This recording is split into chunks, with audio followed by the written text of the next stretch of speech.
যে অসমত world junior championship অনুষ্ঠিত কৰাৰ ভাৰতীয় বেডমিণ্টন সংস্থা আৰু অসম বেডমিণ্টন সংস্থাৰ উদ্যোগত আজি আমাৰ আমিনগাঁও ইনডোৰ ষ্টেডিয়ামত ওয়ার্ল্ড বেডমিণ্টন জুনিয়র চ্যাম্পিয়নশিপ অনুষ্ঠিত হৈছে। ফাইনেল অনুষ্ঠিত হ'ল, চাইনিজ টিমটো জয়লাভ কৰিছে আৰু ইণ্ডিয়াই ব্ৰঞ্জ মেডেল বা ছেমি ফাইনেললৈ যাবলৈ সক্ষম হৈছে।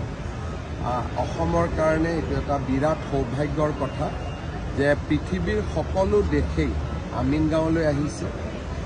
যিটো গ্ৰুপ চেম্পিয়নশ্বিপ বা দেশ হিচাপত আমি যিটো খেলোঁ টিম চেম্পিয়নশ্বিপ, আজি সেই প্ৰতিযোগিতাৰ শেষ হ'ল।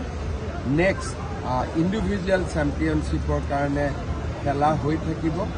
মই আমাৰ হীৰামুডি ৰাইজক আমিনগাঁৱলৈকে আহি ওয়াৰ্ল্ড জুনিয়ৰ বেডমিণ্টন উপভোগ কৰিবৰ বাবে অনুৰোধ। Today it is a great day for state of Assam. We have hosted World Junior Badminton Championship. China defeated Indonesia. India also won bronze medal. For state like Assam to host a world championship of this magnitude is a very satisfactory journey. I'd like to congratulate the players and all the members of the Indian Badminton Association of India as well as Assam Badminton Association.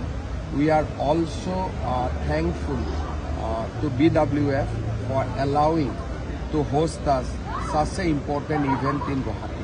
After 17 years, India organized